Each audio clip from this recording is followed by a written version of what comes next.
Welcome back to the LGBTQ Business Podcast.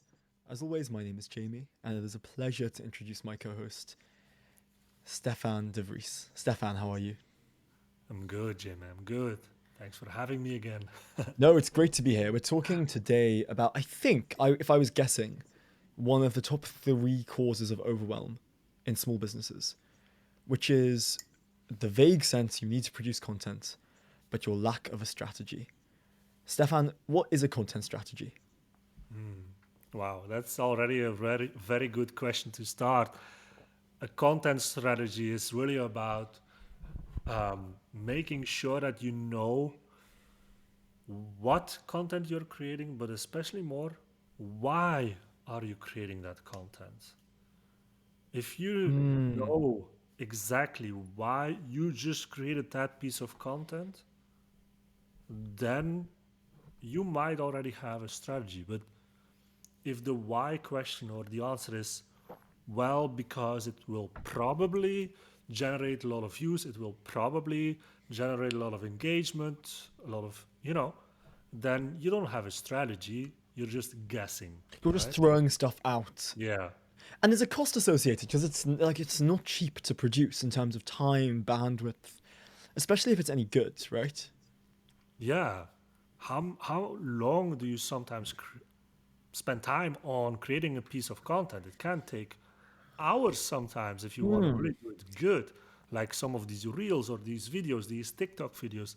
If I see how much time you have to spend to make it really good, wow, that's that's something for sure. So if you do that in a way that, okay, that sounds fun, I love to be creative, I'll just create a nice video and that's it. Well, what about creating sales from your content? Is that not also one of the outcomes that you want to have? Mm. And it's worth clarifying because there's more than one reason to have content because there's different levels of the funnel, right? Yeah. There's the broad brush, top of the funnel, just eyes on me. You need X number of touch points to make a sale. On average, this is just a touch point. What are the other kind of aims around content? Yeah, you want to get your ideal customer into the phase, like the decision phase, as they call them. Like there are Mm. different levels of awareness for a potential buyer, and we want to get them from being aware about what you do towards making the decision that, yes, I want to work with your company. And how does content get you from A to B? Well, that's where the strategy comes into play. You have to think about, like, how can we create content for each of those awareness stages, and how can we bring them from one stage to the other. So creating something in the awareness stage is just something very high level, something fun, something that a lot of people will see, and they see your name, they see your brand name, for example. But then the next piece can be more of a question or a poll that relates to your offer, right? And then the next post can be about, well, what is our answer to this question? And maybe that raises some more questions, or a potential issue or a problem that a potential customer might have. Then the next post might be about the solution that we have for that problem. So it's fundamentally about informing your audience, number one, and number two, demonstrating your expertise. Yeah, it's all of that really, but doing it in a strategic way, right? Not thinking too much about, we just need to create content, right? Everybody needs to create content, and these days there's a saying about, yeah, you have to create at least 2, 3, 4, 5 pieces of content a day to be relevant and to be in top of mind and to be consistent and so on. That can also be true, but if you're just creating content to create content, well, I'm sorry, but you're not a content creator, you're a business owner. So make sure that the content that you do create actually leads to somewhere, and that you have thought about where it will lead to. Mm. And the difficulty is, like, if you go into the content production without that energy, and you just say, well, it's something to stay relevant. Your audience is, when you create, the point is when you create content with a purpose, with an avatar in mind, a receiver of that content because you want to generate X sales through proving point one, you're going to be forced to make something valuable. Yes. Just the conditions you've laid out force you to make something valuable.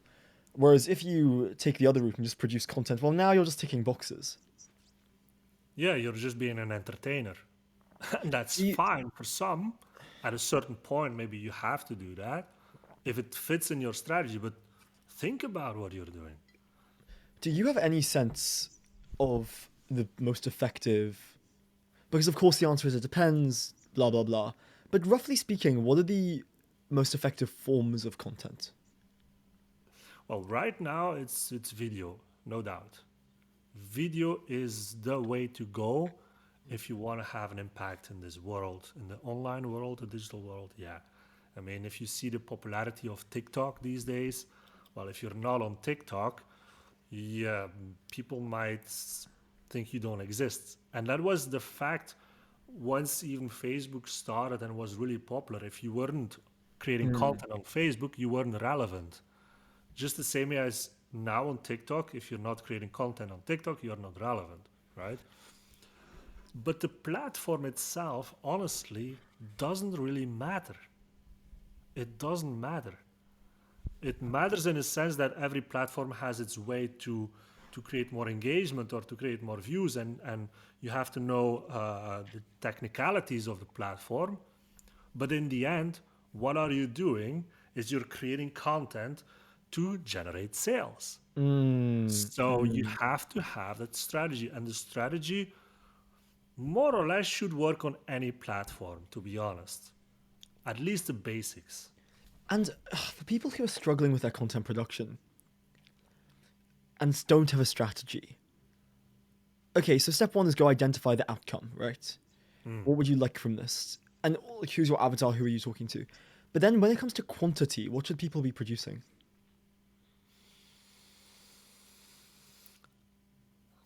I would say at least you have to create content every single day. Or let me put it in another way. You have to publish content every single day. The creation of content should be done way ahead of time, for sure. But publishing content should be done every single day in any type or form. Again, it depends on your strategy. I almost was going to say it doesn't matter which type or form of content. Well, it does matter. If you have the right kind of strategy, you will know what to post. You will know what is coming, and you will know what is the outcome that we want from this. If it's a call to action that you want people to take action into, well, you know this is the outcome that we want. And it also means that you will be able to track the outcome. You will track the impact. Something that a lot of business owners forget is that you have to track also this process. It's a process. Content creation is a process. You have an outcome. You have to track the outcome so you can improve the process, which means improving the content, improving the caption, the creative, whatever it is. But you have to improve that if it doesn't generate the outcomes that you want. Very interesting. And how are we measuring outcomes? Because, of course, you can get quite a lot of impressions from a video. Yeah. And this is a point of confusion, I think, for lots of business owners. I put out a video and it gets 1.8 thousand impressions, but like no one got in touch about it. Does that constitute a good piece of content? That's a good question. It really depends on your own KPIs. If that's one of your outcomes, you want just a lot of views on your video because you know that if you get a lot of views, the next piece of content will generate more engagement maybe and will generate more people that actually reach out to you, then that's a good KPI to have if that's what you want to track. Sure. But then know that, again, comes back to, do you have that in your strategy? Is that the fact? If you don't know that, go back to the drawing board and think about the strategy around what you're doing. Right, so it depends on the aim of the game, which raises the question, how should you even know what your aims are when it comes to content strategy? Like, when do you know whether it's right to be directly trying to drive revenue? When is it right to be building partnerships? When is it right to just be building followers? I mean, what criteria are you using to make these decisions? Well, what we do is we really take a look at content creation also as a funnel, right? We define, first of all, our content pillars around an offer that we have. The end goal is that people buy into our offer, right? We want to have sales. Sure. So we create content pillars around that offer that we have. And then with each of those pillars, we can create content cycles, as we call them, which means that we create like 10 posts for around a specific event. Can be a live training, can be a podcast episode like this one, can be whatever it wants. And that content cycle is then again linked to the content pillar, which is linked to the offer. So if we create this content pillar with all these pieces of content, the outcome should be that people know about the offer and should be interested to buy the offer, right? So within that content cycle, which can be 10 days, each day we post something. We Sure. post a content piece.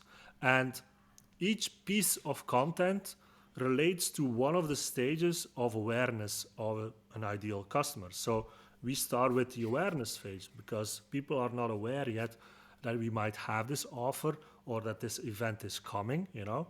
So we create that. And the next post will take the person to the next stage, hopefully. So again, that can be a poll or whatever. So, and each step of the way in that cycle, we want to bring them closer and closer to the fact that they are so into, they want to see the event or they want to take part, that they do, right? There's been enough context around it. Yeah. It's really And building up to a launch if you want, or anything that is happening. But these are like micro launches that you do, single event, podcast episode, even just a giveaway or whatever it is. But to create those content cycles also means that every post has a purpose, not just to create sales or to create views or whatever. No, it's to take them closer towards wanting to have that offer, that event, whatever.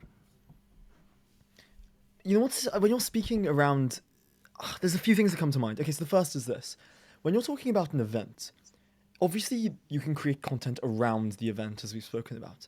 But events are also a little bit of a hack when it comes to creating content, because an event is recorded quite easily, Yeah, and you might have 4 or 5 hours of potential content. yeah, And it doesn't take a genius to work out, well, if you can get 5 minutes for every hour divided up into 5 clips, well, you've just done a month of content. yeah. Are there any hacks to help people implement their content strategy? To create more content out of these events is, yeah, what you just said is recording it, right? But in terms of not just the events, just in their general, because we have our strategy and we know where we are in the funnel and what our aim is and who our Yeah. avatar is. But then the other side of the strategy is, how does the requirements of the strategy work in practice? Like, how do we actually produce this stuff? And on the execution side, do you have any hacks about how people who feel overwhelmed and time poor can create content? Yeah, absolutely. What I suggest definitely, and what we do as well, is once you have created like a specific content cycle around a specific topic or event, that you actually repurpose that. You can create a content cycle as a template, something that maybe in a month or two you want to do again something around the same offer, around the same content pillar. Might be a different event, but leading up towards that, because it's the same topic, you can repurpose a lot of the stuff that you already have in a content cycle. And that's the whole point of creating those cycles, is to make sure that you can repurpose them. Because then it's plug and play. It's like, okay, next month we're going to do the same offer again. Well, we already created the content cycle. So it's just like we take this, we duplicate, maybe we change a little bit based on the metrics that we have tracked, and then we just launch it, right? So repurposing is the bit Yeah, that I hear there. yeah. It's creating a context or a structure or a cycle where repurposing is now possible somehow. Because you're right, if you're going for a totally different strategy every month with totally different assets, Oof.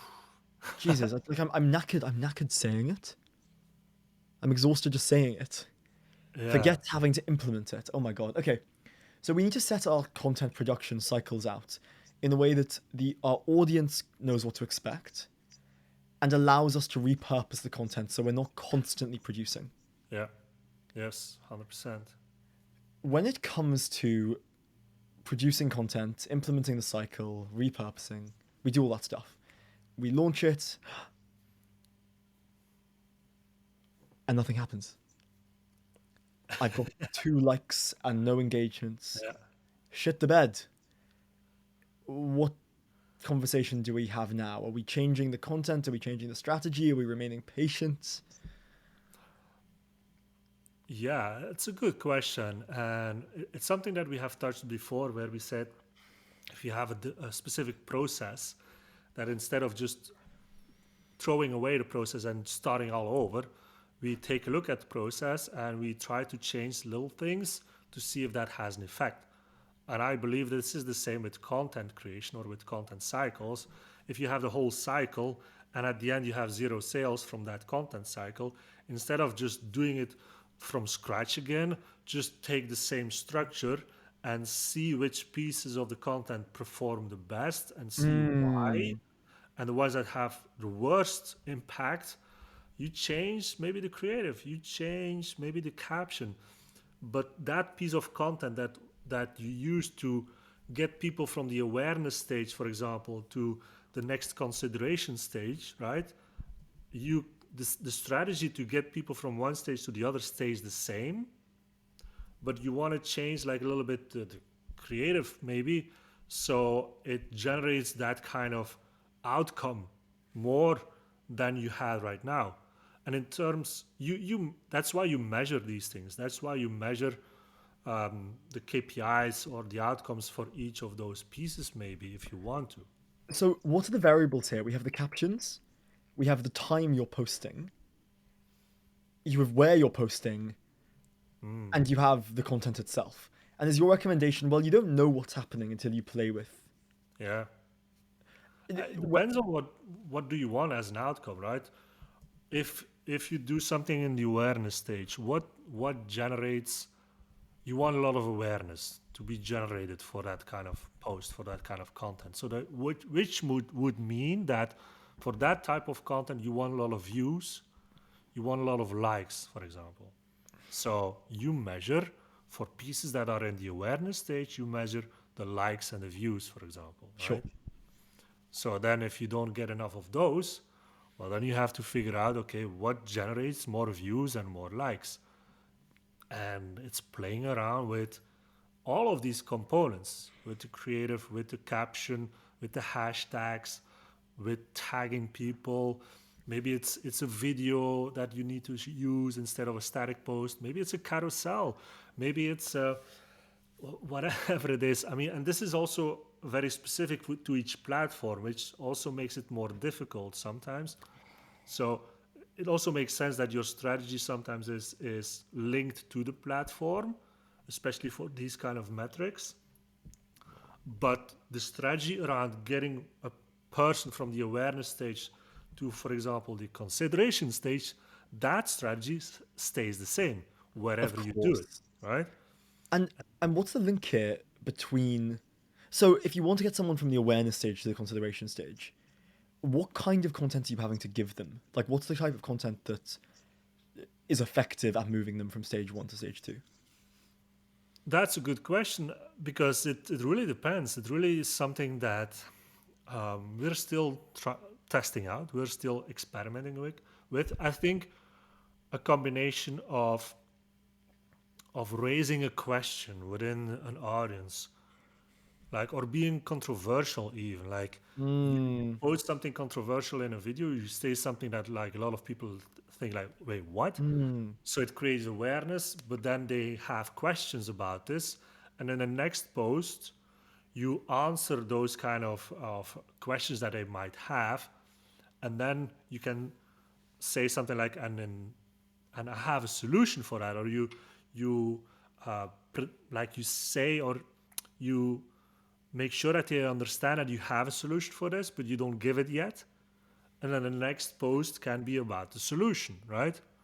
Now, it's not an exact science here, right? You never know exactly in which stage they are in, but having that kind of strategy, you know that that's your purpose of that cycle. That is what you want to be happening. And if at a consideration stage it means that you want more engagement, which means that you want people to comment on what they feel about what is the solution that you have given them, if you get those comments, then you know you've reached the point that those people are in that consideration stage, for example. Right, because at the point you're engaging with a creator, a business, Yeah. and it's just worth making that point again, because businesses have quite a tough job when it comes to content. Businesses tend to be quite unsexy, just because everyone knows what your deal is ultimately. The reason why LinkedIn, for instance, people get much higher response rates when they message from personal accounts as opposed to business accounts, is because we're all slightly cynical of businesses. So your job is really to generate engagement in a way that doesn't feel like selling, doesn't feel like marketing. Can you talk a little bit about getting that balance right?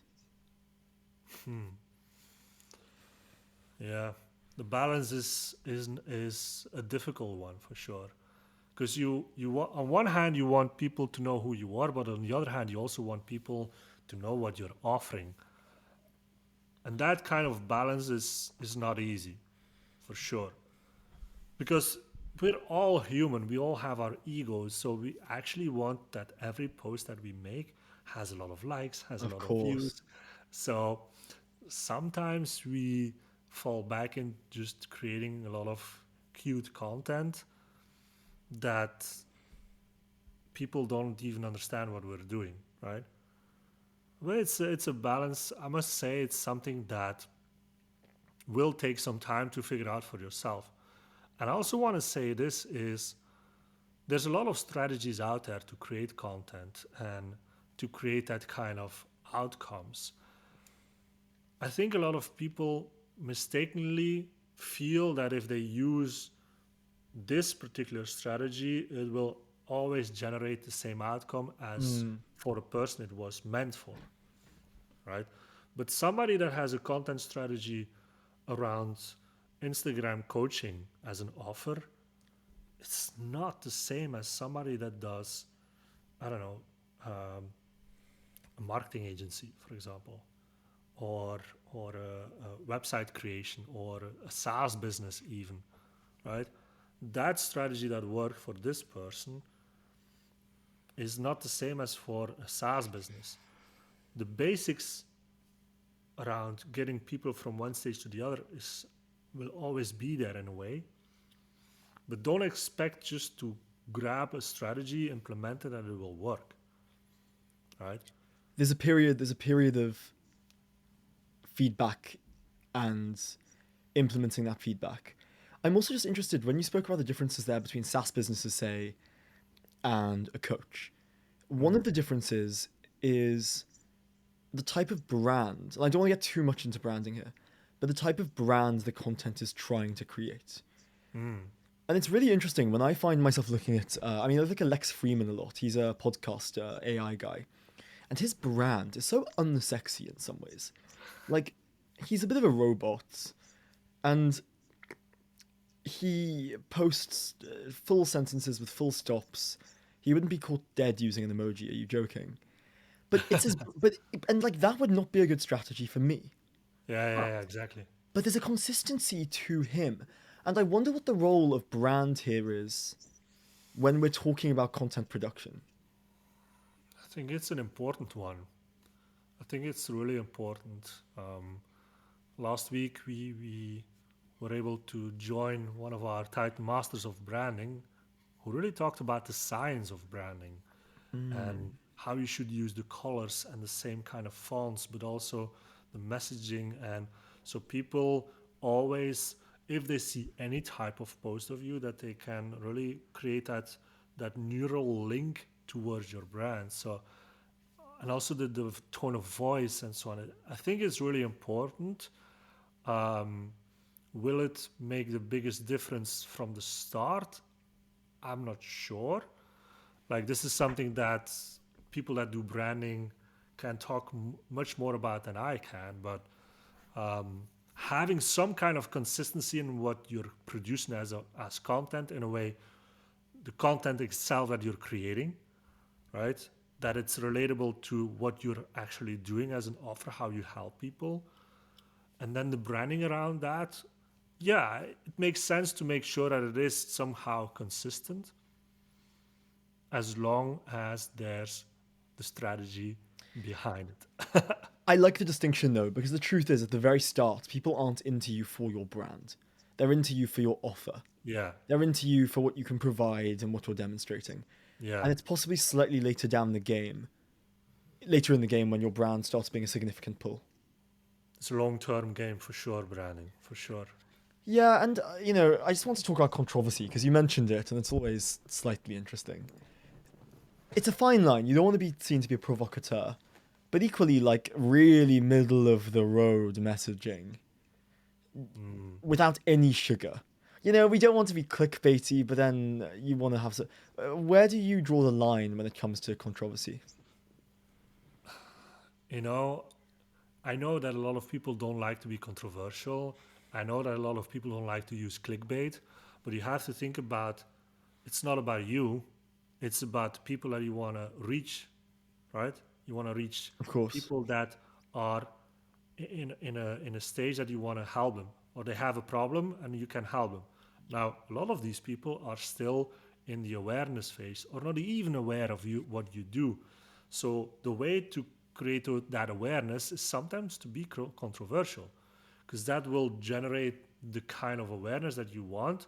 So the people that are out there that are not aware of you become aware of you, and then you can lead them towards actually the right kind of solution that you want to give them, instead of staying controversial, right? Mm. Controversy is just a part of the strategy to get in front of the right people and to lead them towards the right kind of solution. If it's just the purpose of being controversial, then I would say don't do it. It's like a comedian, right? Like, shock humor doesn't work if it's for the sake of the shock. Yeah, Shock humor works if there's something in the messaging, yeah, in the conversation, the dialogue with the audience, that's impactful. Then you get away with the shock. yeah. Yeah, it's so interesting.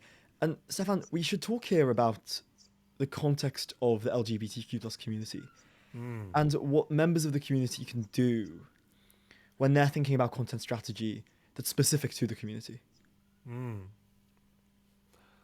Well, as we target LGBTQ plus community for Titanology,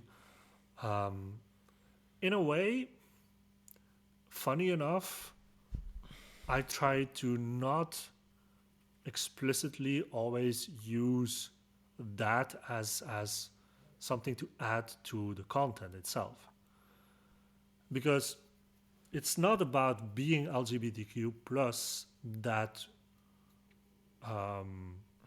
that we want to convey as a message. Let's just say that we just want to bring LGBTQ plus business owners together, right? But the content that we deliver and the principles and so on is not necessarily just LGBTQ plus related, if that makes sense. Of course. So, yes, we want to bring our message towards LGBTQ plus people, but building a business is for everybody. So it would be different if we would say, okay, technology is for really creating businesses that are about LGBTQ plus topics, or are about Yeah, but it's serving. broader than that. But it's broader than that. So I cannot always say, like, okay, always using the rainbow flag or always using pink or stuff like that. It's just not what we do, because that's not the point. The point is just to make sure that we create a community for LGBTQ plus people. So which means that if we would create content around the pillar of the community, that makes more sense to really have the colorful colors into our content, because that will attract LGBTQ plus people more than anything. So that makes more sense. But in a general, okay, build a business piece of content or strategy, it doesn't have to be specific towards being colorful or using the rainbow flag or something like that. And to finish up, what would you say to someone who's struggling with perfectionism when it comes to their content strategy and doesn't want to put anything out for fear that it's not good enough? Yeah. The advice is just do it. Don't make it too perfect, because remember, if you have the strategy, if you have some kind of content cycle, that the point is to repurpose that. And once you repurpose that, that's the time that you improve your content. And at a certain stage, if you have gone through a couple of iterations of the same content, then it will be perfect for the purpose. Which means that even if you have something that is not perfect in a way that, like a video or something, and you're not 100%, you're not shaved, for example, or you look bad, for example, Sure. well, maybe that's okay, because that shows authenticity, and that's maybe part of the strategy as well. Now, you don't have to go that far, but I mean, you know what I mean, that it doesn't have to be perfect. You have time enough to perfect it. And also remember, what you post today, like in a week from now, people already forgot what you have posted, so it doesn't. Yeah, it's a brilliant place to finish that. They used to say news was tomorrow's, today's newspaper was tomorrow's fish and chip wrapping. Yeah. That could not be, that's even truer Yeah. online. Stefan, that was awesome. I feel like I have a lot of pieces of the puzzle now. Good. Thanks everyone for listening. I hope that was as useful for you as it was for me. And as always, we'll be back next week.